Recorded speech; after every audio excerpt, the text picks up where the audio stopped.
I welcome you all my dear students to my channel engineer study. आज हम पढ़ने वाले हैं एक प्यारी सी स्टोरी जिसका नाम है three sons of a king.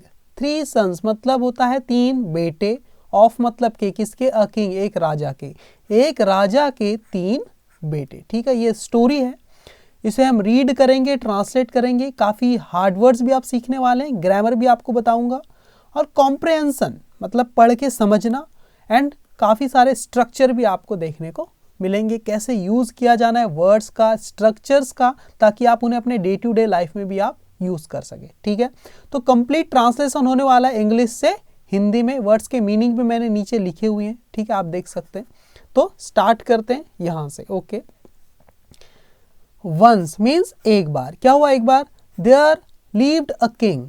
There lived a king मतलब देयर का यहाँ कोई मतलब नहीं, एक सब्जेक्ट के रूप में रखा गया है, बस इंट्रोडक्टरी सब्जेक्ट। रहता था, कौन रहता था? एक राजा रहता था। देयर लिव्ड अ किंग, एक राजा रहता था। नेम्ड मतलब नाम का, किस नाम का?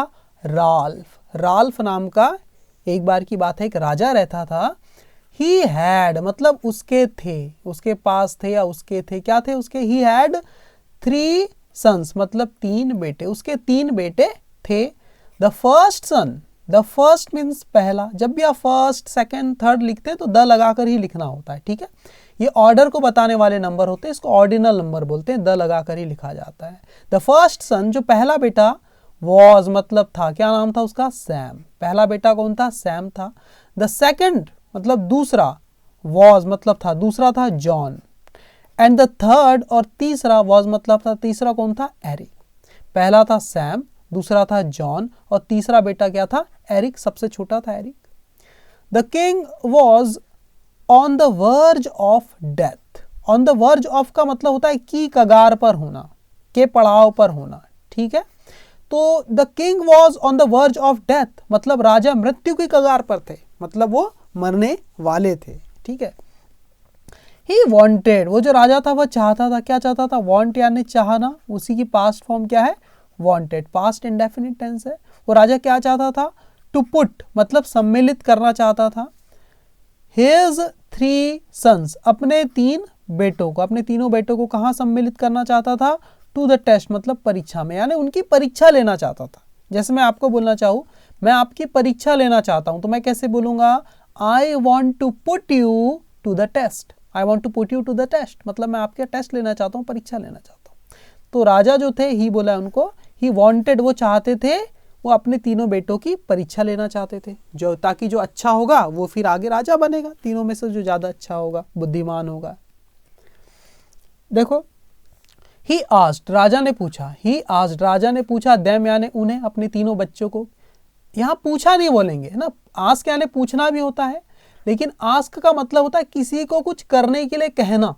जैसे उसने मुझे कमरा साफ करने के लिए कहा, तो मैं क्या बोलूंगा? He asked me to clean the room. और जो काम करने के लिए कहा उसको टू प्लस वर्ब की बेस फॉर्म लगा के लिखते हैं। तो यहाँ पर देखो, इस स्ट्रक्चर को याद रखो।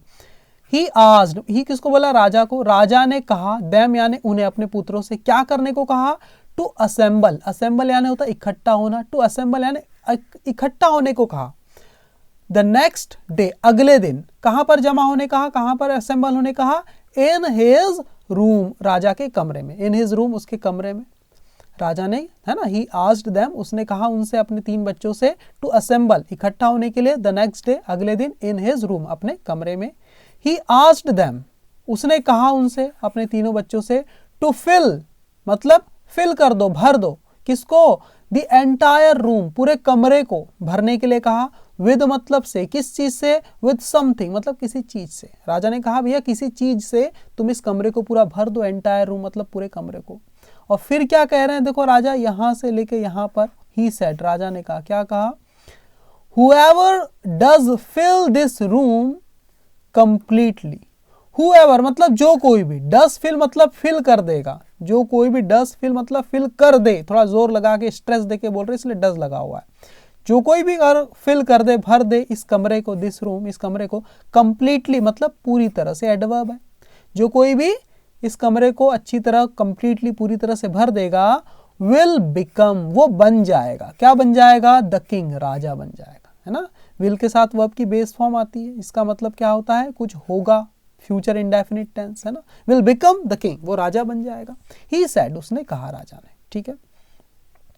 द फर्स्ट सन ब्रॉट, अब तीनों जो पुत्र है वो कमरे को भरने का प्रयास कर रहे हैं, तो पहला सन जो है, द फर्स्ट सन, पहला पुत्र, ब्रॉट, उसने लाया। ब्रिंग यानी क्या होता है बच्चों, लाना, उसी की पास्ट फॉर्म है ब्रॉट, वो लाया, क्या लाया, डायमंड्स, डायमंड लेके आ गया। विच फिल्ड, जिसने भर दिया, डायमंड ने भरा, ओनली हाफ द रूम, केवल आधा कमरा, इस डायमंड ने आधा कमरा ही भर पाए, ठीक है।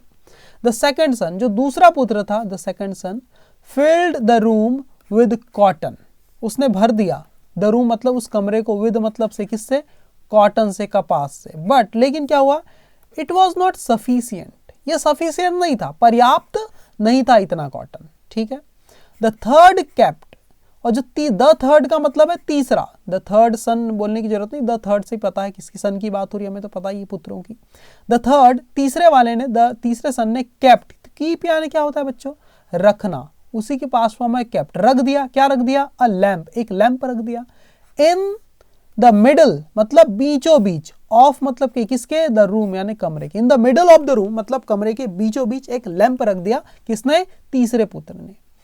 इट स्प्रेड, इट किसको बोला, इस लैंप को बोला है ना, इट स्प्रेड, इसने फैला दिया, लैंप ने क्या फैला दिया, लाइट, प्रकाश फैला दिया, इन द होल रूम मतलब पूरे के पूरे कमरे में क्या कर दिया, प्रकाश को स्प्रेड कर दिया, फैला दिया। द किंग अप्रिसिएटेड, जो किंग थे, जो राजा थे, उन्हें अप्रिसिएट किया मतलब सराहना की, किसकी अप्रिसिएट, किसको अप्रिसिएट किया, एरिक को, एरिक की तरह सराहना की, एरिक की, अपने तीसरे बेटे की।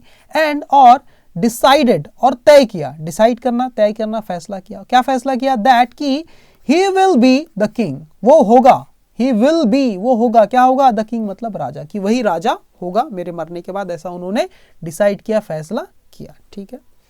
The two sons were ashamed, the two sons मतलब उसके जो दो पुत्र थे, बड़े वाले दो पुत्र, वर वो थे, अशेम्ड मतलब शर्मिंदा थे, ऑफ देमसेल्स मतलब अपने आप पर, खुद पर ही, वो दोनों पुत्र अपने आप पर शर्मिंदा थे, एज क्योंकि देयर यंगर ब्रदर, उनका जो छोटा भाई था, हैड डिफीटेड देम, वो हरा चुका था, डिफीट कर चुका था, देम यानी उन्हें।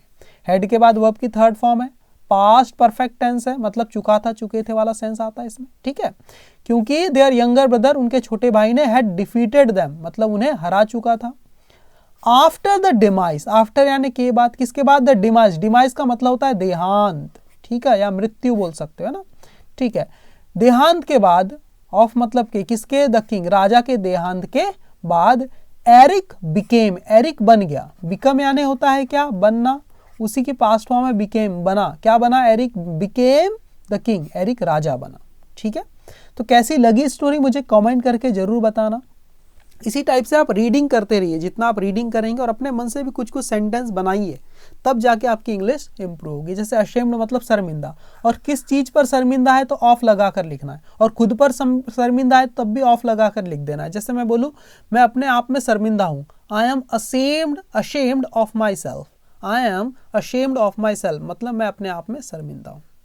तुम्हें खुद पर शर्म आनी चाहिए या शर्मिंदा होना चाहिए, कैसे बोलेंगे, यू शुड बी, तुम्हें होना चाहिए, क्या होना चाहिए, अशेम्ड मतलब शर्मिंदा, ऑफ योर सेल्फ मतलब खुद पर, तुम्हें खुद पर शर्म आनी चाहिए, you should be ashamed of your self, ठीक है। इस टाइप से आप कोशिश कीजिए बनाने की सेंटेंस, ठीक है। उसके लिए ग्रामर की भी नॉलेज होनी चाहिए, आप पढ़िए, ग्रामर में आपको बताते जाता हूँ, जैसे ये कौन सा टेंस है, इसका एंडिंग क्या होता है, चुका था, चुके थे, इस टाइप से एंडिंग होता है ना।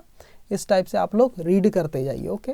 कैसी लगी स्टोरी मुझे कमेंट करके जरूर बताना, और वीडियो पसंद आती है तो लाइक जरूर कर देना। Thank you very much my dear student.